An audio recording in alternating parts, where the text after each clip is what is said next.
இப்போ வந்து பயங்கரமான ரஹ்மான் ஃபேன், ஒரு one crazy A R Rahman fan. And I was the most heartbroken one that he had become a Muslim because I was a Hindu back then, right? திலீப்பாவே இருந்திருக்கலாம்.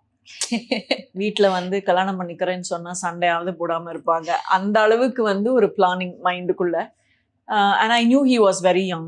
Probably he is only like a little bit older than me, I think. So Lakshmi aunty வந்து கிண்டல் பண்ணிட்டே இருப்பாங்க, பிரியாணி எல்லாம் கத்துக்கோமா, உனக்கு தான் ரஹ்மான் பிடிக்கும்ல, இப்ப அவனெல்லாம் கல்யாணம் பண்ணிக்கணும், நீ பிரியாணி எல்லாம் கத்துக்கணும் அப்படி எல்லாம் சொல்லுவாங்க.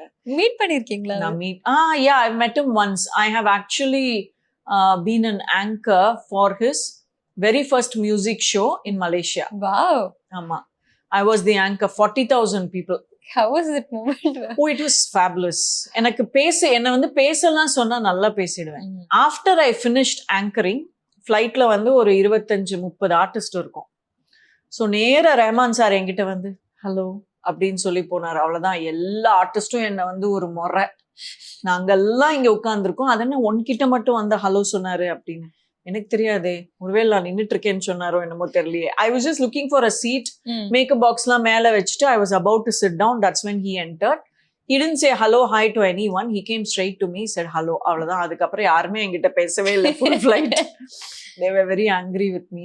Fan girl தான், lover girl லாம் கிடையாது. I never believed in love that much. I still think love is very risky. So அதனால அம்மா அப்பா பார்த்து அவங்க ஓகே சொன்னதுக்கு அப்புறம் தான் நான் பரத்தை கல்யாணம் பண்ணிட்டேன். Even if I go back now to my old self, நான் லவ்லாம் பண்ணியிருக்க மாட்டேன். Because I am little scared about all those things. ஆமாம். யாராவது ஐ லவ் யூனா என்னங்க நான் சொன்னீங்க அப்படின்னு சொல்லி கேட்டு எல்லாத்தையும் சொதப்பிடுவேன் நான். ஸோ அதனால அதெல்லாம் எனக்கு சரியா வந்திருக்காது. ரஹ்மான் சார் மேல எனக்கு நிறைய ஒரு இருக்கு.